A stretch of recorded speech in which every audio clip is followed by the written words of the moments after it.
Lecture du livre du Deutéronome. Moïse disait au peuple d'Israël : « Souviens-toi de la longue marche que tu as faite pendant 40 années dans le désert.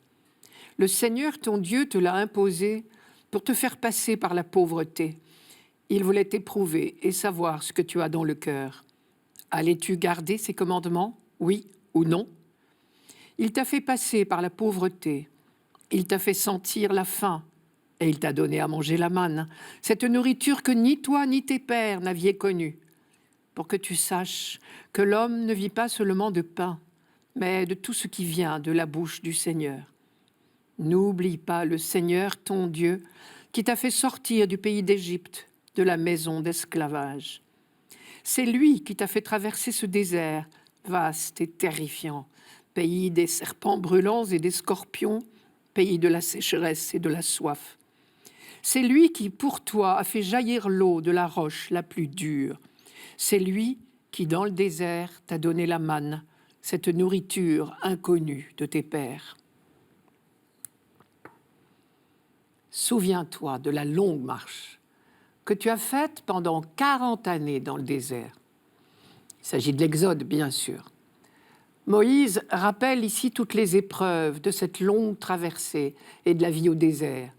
La pauvreté, la faim, le désert lui-même, vaste et terrifiant, inhospitalier. Ailleurs, dans ce même livre du Deutéronome, Moïse décrit le désert comme les solitudes remplies de hurlements sauvages. Mais il ne rappelle pas les épreuves pour elles-mêmes. Ce qu'il rappelle ici, c'est la sollicitude de Dieu pour son peuple, au cœur même de ces épreuves.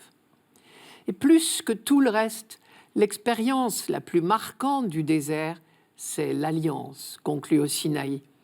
Et cette alliance a été vécue au jour le jour dans des événements extrêmement concrets. Mais le plus curieux ici, c'est que Moïse présente ces épreuves comme un temps d'apprentissage imposé par Dieu. Souviens-toi de la longue marche que tu as faite pendant 40 années dans le désert. Le Seigneur, ton Dieu, te l'a imposé pour te faire passer par la pauvreté. Il voulait t'éprouver et savoir ce que tu as dans le cœur. Car ces épreuves sont un lieu de vérité, et doublement. Vérité de notre pauvreté et vérité de la sollicitude constante de Dieu. Sans ces interventions répétées de Dieu, le peuple serait mort à petit feu, mort de faim d'abord et de soif. Et ceux qui ne seraient pas morts de faim ou de soif auraient succombé aux morsures des serpents et des scorpions. Mais Dieu était là. Il était chaque fois intervenu. Et notre texte insiste bien sur le caractère miraculeux de chacune de ces interventions. La manne est une nourriture inconnue jusque-là. Je cite, « Le Seigneur t'a donné à manger la manne, cette nourriture que ni toi ni tes pères n'aviez connue. Quant à l'eau, c'est lui qui, pour toi, a fait jaillir l'eau de la roche la plus dure.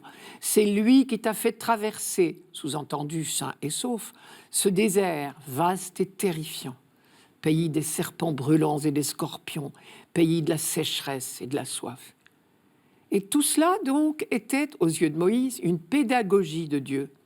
Un autre verset de ce même chapitre dit « Tu reconnais à la réflexion que le Seigneur, ton Dieu, faisait ton éducation comme un homme fait celle de son fils. » Et le même livre du Deutéronome dit encore « Le Seigneur, ton Dieu, t'a porté tout au long de la route comme un homme porte son fils. » Et toute cette pédagogie avait un seul but.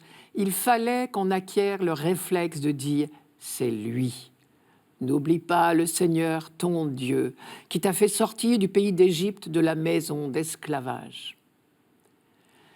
Mais pourquoi tout cet apprentissage? Pour les bénéfices de qui? Dieu a-t-il besoin de nos remerciements? Serait-il comme ces bienfaiteurs qui attendent une reconnaissance éternelle? Non, bien sûr. Penser une chose pareille, ce serait encore une fois nous fabriquer un Dieu à notre image. En réalité, si Dieu veut que nous reconnaissions notre dépendance à son égard, c'est qu'elle est vitale pour nous. Le livre de la Genèse dit, de manière imagée, que nous sommes suspendus à son souffle. Le livre du Deutéronome le dit à sa manière. L'homme ne vit pas seulement de pain, mais de tout ce qui vient de la bouche du Seigneur, son souffle, sa parole. Dieu veut son peuple libre. Il ne veut donc pas faire de nous ses esclaves, mais reconnaître notre dépendance à son égard, c'est le seul moyen de ne pas devenir esclave de quelqu'un d'autre. Or, on sait que ce texte, comme tout le livre du Deutéronome, n'est pas de Moïse. Il a été écrit bien longtemps après lui, à une époque justement où l'on peut craindre que peu à peu le peuple élu ne tombe dans l'amnésie. Installé en Canaan, on ne risque plus la faim, la soif, ni tous les dangers du désert, serpents et autres scorpions. Mais il faut résister à un nouveau danger autrement sérieux. C'est l'idolâtrie des Cananéens. Et contre cette contamination, un seul vaccin, la fidélité du peuple à l'alliance, c'est-à-dire très concrètement l'obéissance au commandement. Il t'a fait passer par la pauvreté. Rappel salutaire au moment où on risque d'être trop bien installé et de reléguer au musée des Antiquités les commandements de l'Alliance. D'autre part, la reconnaissance de notre pauvreté fondamentale est le préalable à toute rencontre de Dieu en vérité. Quand nous nous abandonnons à son action, alors il peut nous combler. Si nous cessons de croire que nous avons des forces par nous-mêmes, alors nous découvrons des forces insoupçonnées qui sont les siennes. Et la fête du corps et du sang du Christ nous rappelle que Jésus nous propose encore beaucoup mieux, c'est d'habiter en nous.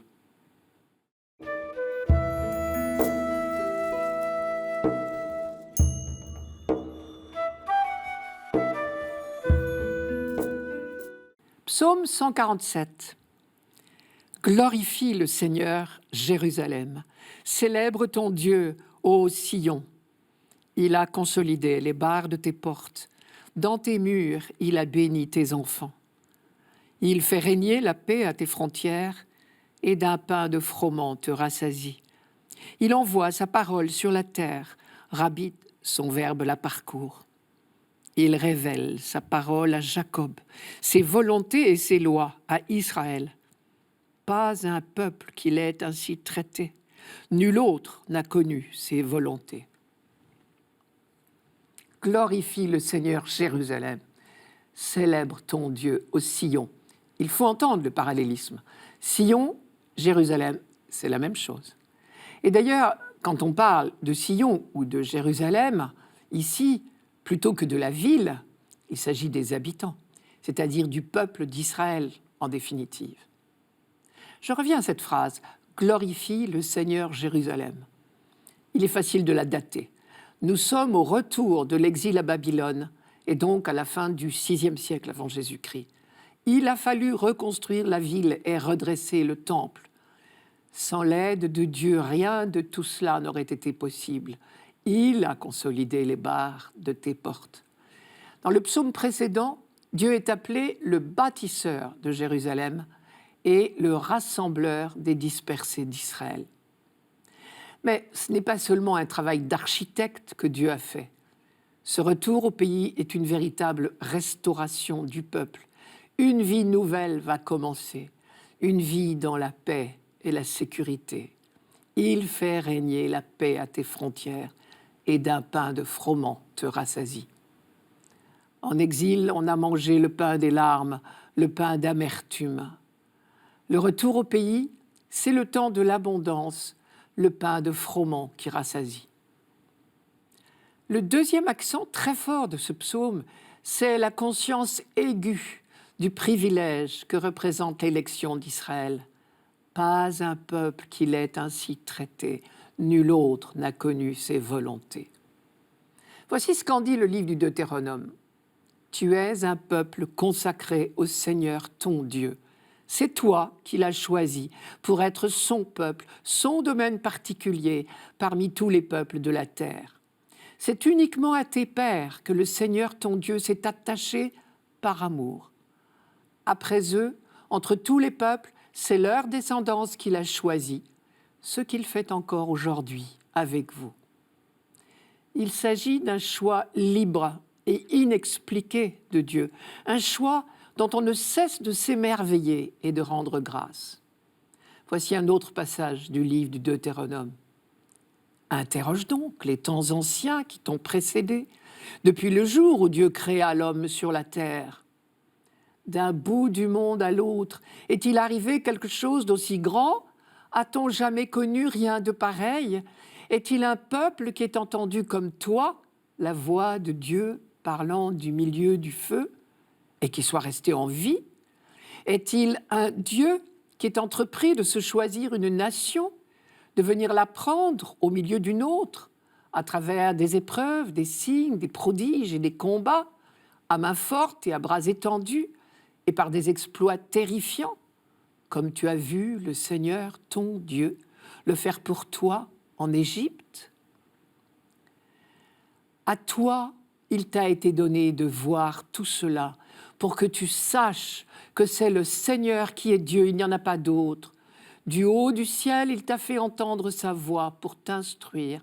Sur la terre, il t'a fait voir son feu impressionnant, et tu as entendu ce qu'il te disait du milieu du feu. Tout ça, c'est le livre du Deutéronome. À vue humaine, ce choix de Dieu pour ce peuple-là ne s'explique pas. La seule explication que Moïse ait trouvée est celle-ci, je vous la donne. Parce qu'il a aimé tes pères et qu'il a choisi leur descendance, en personne, il t'a fait sortir d'Égypte. C'est donc tout simplement une histoire d'amour. Il n'y a pas d'autre explication. Et tout l'Ancien Testament déroule cette histoire d'amour bien étonnante entre un tout petit peuple, souvent infidèle, et le Dieu de l'univers qui, pour autant, ne l'abandonne jamais. Si le peuple élu est heureux et fier de ce choix de Dieu, il sait qu'il n'y a pas là matière à s'enorgueillir. Moïse leur disait « Si le Seigneur s'est attaché à vous, s'il vous a choisi, ce n'est pas que vous soyez le plus nombreux de tous les peuples, car vous êtes le plus petit de tous. C'est par amour. » À l'origine, dans la pensée d'Israël, la conscience de vivre une alliance avec le Dieu du Sinaï n'excluait pas que d'autres peuples aient leur propre Dieu protecteur. Israël n'était pas encore monothéiste au temps de Moïse, par exemple. Il était monolâtre, on dit également hénothéiste, c'est-à-dire qu'il ne rendait de culte qu'à un seul Dieu, le Dieu du Sinaï, celui qui l'avait libéré d'Égypte. Il ne devint réellement monothéiste que pendant l'exil à Babylone, au VIe siècle avant notre ère.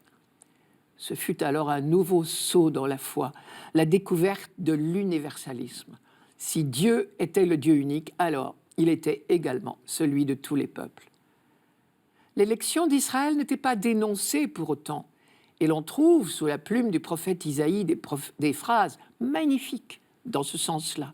Par exemple, « Toi, Israël, mon serviteur, Jacob que j'ai choisi, descendance d'Abraham, mon ami, aux extrémités de la terre, je t'ai saisi, du bout du monde, je t'ai appelé et je t'ai dit, tu es mon serviteur, je t'ai choisi, je ne t'ai pas rejeté. Ne crains pas, je suis avec toi. Ne sois pas troublé, je suis ton Dieu.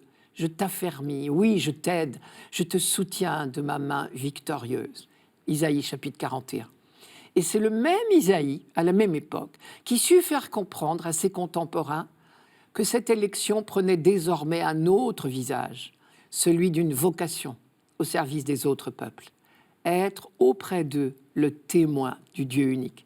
C'est le sens, entre autres, des 4 textes que l'on appelle les chants du serviteur. Je vous cite une phrase. « Je fais de toi la lumière des nations pour que mon salut parvienne jusqu'aux extrémités de la terre. »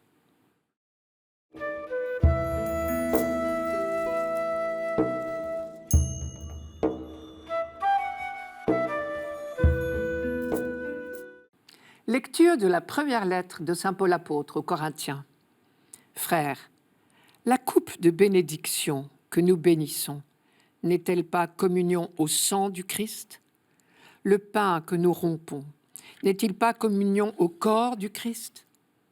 Puisqu'il y a un seul pain, la multitude que nous sommes est un seul corps, car nous avons tous part à un seul pain. Dans cette lettre aux Corinthiens, ce passage est encadré par une double mise en garde contre l'idolâtrie. Et ici, Paul vise un problème bien précis. Et notre passage d'aujourd'hui ne peut pas se comprendre hors de ce contexte. Je m'explique. Dans la religion chrétienne, on ne pratique pas de sacrifice d'animaux. Mais la religion juive en pratiquait. Elle n'était pas la seule. Les autres religions en faisaient autant. Et dans toutes les religions, que ce soit la religion juive ou une autre, le sacrifice était souvent suivi d'un repas qui avait lieu dans le temple même et au cours duquel on mangeait l'animal sacrifié, dans l'intention d'entrer en communion avec la divinité. Et donc, parmi les Corinthiens fraîchement convertis au christianisme, il y avait des gens qui, jusqu'à leur conversion, avaient participé au sacrifice d'animaux de la religion grecque et aux repas qui suivaient ces cérémonies. Il semble bien, d'après le contexte de notre lettre, que certains d'entre eux avaient encore la tentation de continuer à participer à ces repas dans les temples des idoles. Et là, Paul est très ferme, il faut choisir, ou entrer en communion avec le Dieu vivant, ou rechercher une autre communion. Il n'est pas question, dit-il, de participer à la fois à la table du Seigneur et à celle des idoles, ça c'est clair. Une autre question plus difficile se posait. Les surplus de viande des animaux sacrifiés dans les temples des idoles étaient vendus en boucherie. Un chrétien pouvait-il en acheter et en consommer sans se faire complice de l'idolâtrie ? Pour certains, les choses étaient claires. Puisque les idoles n'existent pas, on peut bien acheter au marché et manger dans nos maisons la viande des sacrifices. C'est de la viande, tout simplement. Paul n'y voit pas d'inconvénient, à condition que l'on ne risque pas de scandaliser des chrétiens plus scrupuleux ou des non-chrétiens qui seraient surpris de voir les chrétiens se rendre complices de l'idolâtrie. Son raisonnement s'appuie toujours sur le même fondement. L'Eucharistie nous fait entrer en communion avec le Dieu de Jésus-Christ. On comprend mieux, du coup, pourquoi Paul insiste sur le sens du repas de la liturgie chrétienne. La coupe d'action de grâce que nous bénissons est communion au sang du Christ. Le pain que nous rompons est communion au corps du Christ. Et le mot que Paul emploie, communion, koinonia, en grec, évoque un lien d'intimité, d'appartenance, une solidarité profonde. Le Christ l'a dit en d'autres termes quand il a employé le mot « alliance ». Cette coupe est la nouvelle alliance en mon sang versé pour vous. L'alliance, au sens biblique, c'est bien une appartenance réciproque, un engagement mutuel. La grande formule de l'alliance, c'était « vous serez mon peuple et je serai votre Dieu ». En Jésus, c'est Dieu qui accomplit son alliance avec l'humanité. Mais en Jésus aussi, c'est l'humanité qui accueille ce projet de Dieu et qui y répond. Il est celui qui entretient avec Dieu le dialogue sans ombre proposé à Adam, c'est-à-dire à l'humanité tout entière. Et c'est tout le mystère de Jésus qui est à la fois homme et Dieu. En lui, Dieu propose son amour. En lui, l'humanité répond par l'action de grâce. En lui, Dieu parle, se révèle. En lui, l'humanité répond à la parole. En lui, Dieu se donne. En lui, l'humanité accueille le don de Dieu. Vous avez reconnu là le schéma de toute célébration liturgique, qui est justement le lieu de l'accomplissement de l'alliance. Et la prière eucharistique se conclut par cette phrase magnifique. Par lui, avec lui et en lui, à toi, Dieu le Père Tout-Puissant, dans l'unité du Saint-Esprit, tout honneur et toute gloire pour les siècles des siècles. Amen. Ce qui fut la grande découverte d'Israël, c'est-à-dire que le Dieu tout autre se fait le tout proche, c'est vrai au plus haut point dans l'Eucharistie. Elle demeure pour nous le mystère du Dieu tout autre et en même temps, elle nous fait participer à son intimité, à sa vie divine.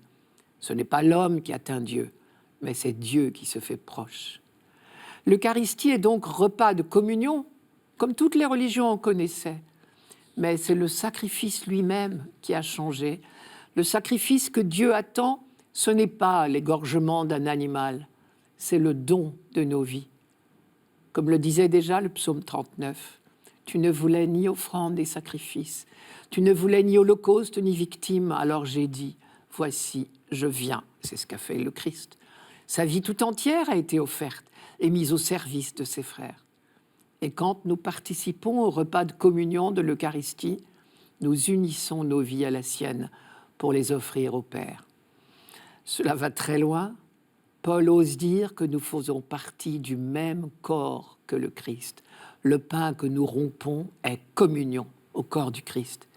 Et si nous faisons réellement un seul corps avec lui, il nous rend capables de mener désormais la même vie que lui. Quand saint Augustin dit à ceux qui communient « Devenez ce que vous recevez, recevez ce que vous êtes », il dit bien que nous devenons corps et sang de Jésus-Christ, c'est-à-dire à notre tour, vie offerte pour la naissance de l'humanité nouvelle. Car effectivement, quand nous participons à l'Eucharistie, nous ne sommes pas seuls concernés. Jésus a dit qu'il donnait sa vie pour la multitude. Et quand il se donne en nourriture, c'est aussi en vue de la multitude. Et c'est bien à la multitude que nous sommes envoyés.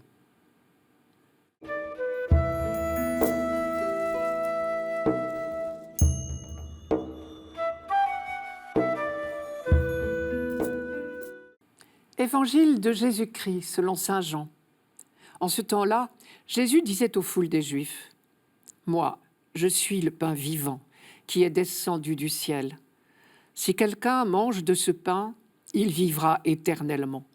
Le pain que je donnerai, c'est ma chair, donnée pour la vie du monde. » Les Juifs se querellaient entre eux. « Comment celui-là peut-il nous donner sa chair à manger ?» Jésus leur dit alors, « Amen, amen, je vous le dis. Si vous ne mangez pas la chair du Fils de l'homme, et si vous ne buvez pas son sang, vous n'avez pas la vie en vous. Celui qui mange ma chair et boit mon sang a la vie éternelle, et moi je le ressusciterai au dernier jour. En effet, ma chair est la vraie nourriture, et mon sang est la vraie boisson.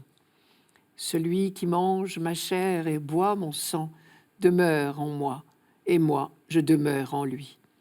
De même que le Père qui est vivant m'a envoyé, et que moi je vis par le Père, de même celui qui me mange, lui aussi, vivra par moi.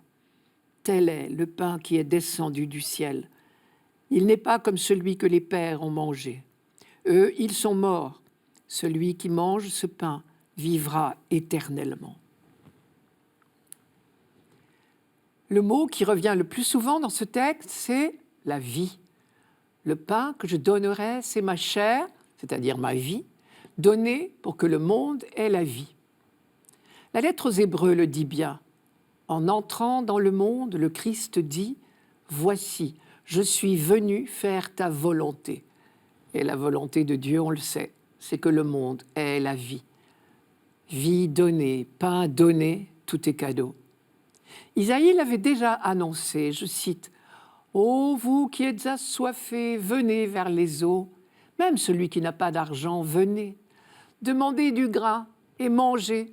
Venez et buvez, sans argent, sans paiement, du vin et du lait.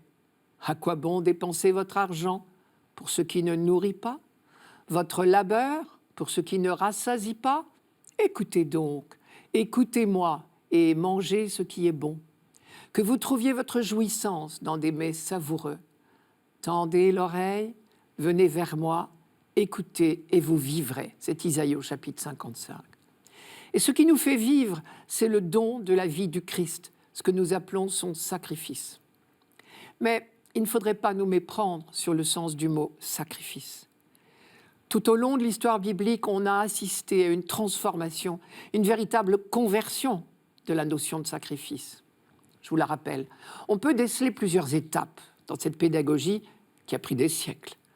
Au début de l'histoire biblique, le peuple hébreu pratiquait, comme beaucoup d'autres, des sacrifices sanglants, d'humains et d'animaux. Spontanément, pour s'approcher de Dieu, pour entrer en communion avec lui, c'est le sens du mot sacrifier, sacrum facere, faire du sacré, on croyait devoir tuer. Au fond, pour entrer dans le monde du Dieu de la vie, on lui rendait ce qui lui appartient, la vie. Donc on tuait. la première étape, la toute première étape de la pédagogie biblique a été l'interdiction formelle des sacrifices humains. Et ce, dès la première rencontre entre Dieu et le peuple qu'il s'est choisi. Puisque c'est à Abraham que cette interdiction a été faite. Je vous rappelle, ne lève pas la main sur l'enfant, dit l'ange à Abraham. Et depuis Abraham, cette interdiction ne s'est jamais démentie. Chaque fois qu'il l'a fallu, les prophètes l'ont rappelé en disant que les sacrifices humains sont une abomination aux yeux de Dieu. Et déjà, dès le temps d'Abraham, la Bible ouvre des horizons nouveaux avec le sacrifice de Melchisédek, en présentant comme un modèle de sacrifice au Dieu très haut une simple offrande de pain et de vin. C'est au chapitre 14 de la Genèse. On a pourtant continué quand même à pratiquer des sacrifices sanglants pendant encore des siècles. Dieu use de patience envers nous, comme dit Pierre. Pour lui, 1000 ans sont comme un jour. La deuxième étape, c'est Moïse qui l'a fait franchir à son peuple. Il a gardé les rites ancestraux, les sacrifices d'animaux, mais il leur a donné un sens nouveau. Désormais, ce qui comptait, c'était l'alliance avec le Dieu libérateur. Puis est venue toute la pédagogie des prophètes. Pour eux, l'important, bien plus que l'offrande elle-même, c'est le cœur de celui qui offre, un cœur qui aime.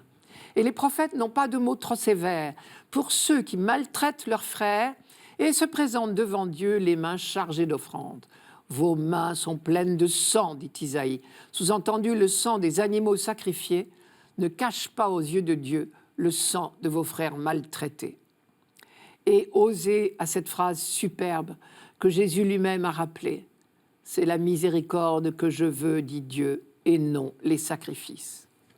Et le prophète Michée résume magnifiquement cette leçon, je vous le rappelle.